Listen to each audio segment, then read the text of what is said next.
जय हिंद साथियों, स्वागत है आपका चौबे की चौपाल में। और आज इस चौपाल में हम एक बार फिर से बात करेंगे भारत के एक और शूरवीर के विषय में, जिनका नाम आप सभी ने सुना होगा, लेकिन हाँ, उनके पीछे की कहानी या उनके जीवन से जुड़ी कहानियां शायद आप लोग नहीं जानते होंगे। मैं बात कर रहा हूँ ब्रिगेडियर कुलदीप सिंह चांदपुरी सर के विषय में। और सर का नाम सुन के आप सभी को एक मूवी जरूर याद आ गई होगी, या सर के जो रोल सर का जिन्होंने किया था उनका चेहरा आपके समक्ष जरूर आ गया होगा। का जन्म 22 नवंबर 1940 को माउंट गोमरी, जो कि पंजाब पाकिस्तान में स्थित है, वहाँ हुआ था। 1940 में जब भारत के ऊपर ब्रिटिश राज था, और बाद में ये जो पंजाब का ये क्षेत्र पाकिस्तान के हिस्से में चला गया था। फिर बात सर के प्रारंभिक जीवन की, तो सर का जन्म मैंने आपको बताया 1940 में हुआ था, और 1947 में हमारे देश भारत को आज़ादी मिली, और साथ ही साथ भारत का बंटवारा भी हो गया। इसी कारण सर जिस क्षेत्र में रहा करते थे, पाकिस्तान पंजाब के जिस क्षेत्र में रहा करते थे, वह पंजाब का हिस्सा पाकिस्तान के अंतर्गत आ गया। तो इसी कारण सर का परिवार भारत आ गया, और सर ने फिर यहीं से अपनी पढ़ाई पूर्ण की। सर ने ग्रेजुएशन तक की पढ़ाई की। इसके अलावा सर एनसीसी के कैडेट भी रहे थे। उसके बाद सर ने 1963 में भारतीय सेना ज्वाइन की। सर पंजाब रेजिमेंट में कमीशन हुए थे, और सर के भारतीय सेना ज्वाइन करने के 2 साल बाद ही इंडिया पाकिस्तान का युद्ध हुआ, जिसमें सर ने भाग लिया। 1971 जब हिंदुस्तान और पाकिस्तान का एक और युद्ध हुआ, जिसके बाद बांग्लादेश का जन्म हुआ था। इसी युद्ध में लोंगेवाला पोस्ट की कहानी आप सभी ने सुनी होगी। आपने बॉर्डर जो फर्स्ट पार्ट है बॉर्डर का, वह जरूर देखा होगा। वह मूवी सर के ही जीवन पर आधारित है। उस पोस्ट पे पंजाब रेजिमेंट के 120 जवान मौजूद थे, जिनकी सर की लीडरशिप में वो जवान वहाँ मौजूद थे, और उनके सामने खड़े थे पाकिस्तान के लगभग 2 से 3 हजार सैनिक और उनकी एक टैंक रेजिमेंट, जिसका इजी टास्क समझ के वो लोंगेवाला पोस्ट पहुंचे थे कि यहाँ से भारतीय सैनिकों को आसानी से हटा के वे आगे की ओर बढ़ जाएंगे। लेकिन ये उनकी सबसे बड़ी भूल साबित हुई।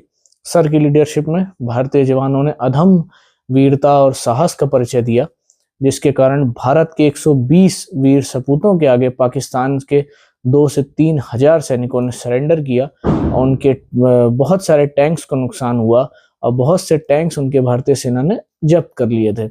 ये सब आपने मूवी में जरूर देखा होगा। और 1971 के युद्ध में लोंगेवाला पोस्ट की जो लड़ाई थी, ये बहुत बड़ा एक मैसेज था पाकिस्तान समेत पूरी दुनिया के लिए, कि हमारे सैनिकों की जो क्षमता है या उनकी जो वीरता है, उसको किसी भी हाल में कम ना आंका जाए। और हमारे सैनिकों ने ये प्रूफ भी किया था कि वह सिर्फ 120 थे, और सामने पाकिस्तान की इतनी बड़ी फौज थी, जिसको उन्होंने परास्त किया और अपनी पोस्ट को नहीं छोड़ा, और पाकिस्तानी सैनिकों को 1 इंच भी आगे बढ़ने का मौका नहीं दिया गया। और सर की इसी वीरता के कारण सर को महावीर चक्र से सम्मानित किया गया था। आज भी अगर आप लोंगेवाला जाएंगे तो आपको युद्ध से जुड़ी जो सामान है वहाँ आपको रखे मिल जाएंगे। बीएसएफ यानी बॉर्डर सिक्योरिटी फोर्स ने उसको बड़े सहेज के वहाँ रखा है, एक म्यूजियम बना रखा है, जहाँ पे आप जाके देख सकते हैं कि किस प्रकार से हमारे 120 जवानों ने पाकिस्तान के 2 से 3 हजार सैनिकों को उस पोस्ट से आगे बढ़ने नहीं दिया था। पाकिस्तान के 2 से 3 हजार सैनिक हमारे वीर जवानों का हौसला नहीं तोड़ पाए थे।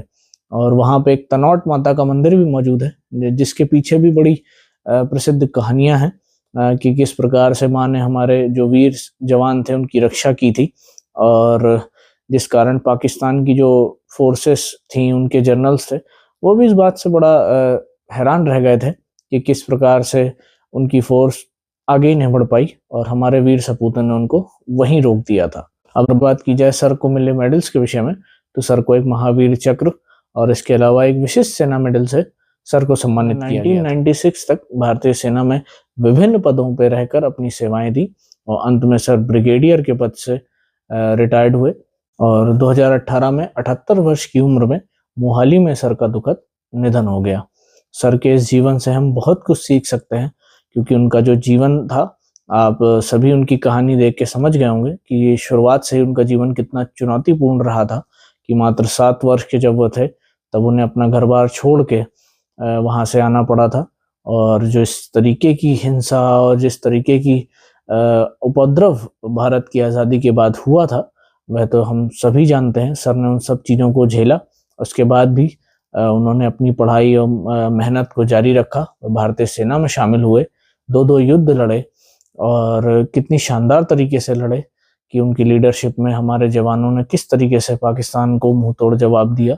और इसके अलावा वो भारतीय सेना में विभिन्न पदों पर रहे। तो सर का जीवन हम सबके लिए एक प्रेरणादायक है और हम सर के जीवन से सीख सकते हैं कि अगर हम अपनी मेहनत और हौसले से किसी भी कार्य को कर रहे हैं तो हमें सफलता जरूर मिलती है। सर को तो मैं सैल्यूट करता हूं और सर के जैसे हमारे जितने भी वीर जवान हैं मैं सबको सैल्यूट करता हूं। बस इसी के साथ मैं अपना वीडियो समाप्त करूंगा, लेकिन हाँ, आप सबसे एक रिक्वेस्ट है, अगर आप लोग राजस्थान से हैं या राजस्थान जाते हैं तो एक बार लोंगेवाला पोस्ट जरूर जाइएगा, वहाँ देखिएगा जाके हमारे जो वीर जवान हैं उन्होंने किस तरीके से वहाँ लड़ाई लड़ी थी। वहाँ तनोट माता का मंदिर है, वहाँ भी जरूर जाइएगा और माँ के दर्शन कीजिएगा। और अगर आप लोगों को मेरा चैनल या मेरा वीडियो किसी भी लिहाज से पसंद आ रहे हैं तो प्लीज़ चैनल को सब्सक्राइब करिएगा, वीडियो को लाइक कीजिएगा और कमेंट सेक्शन में प्यार दीजिएगा और कमेंट सेक्शन में जय हिंद लिख के जरूर जाइएगा। धन्यवाद। जय हिंद।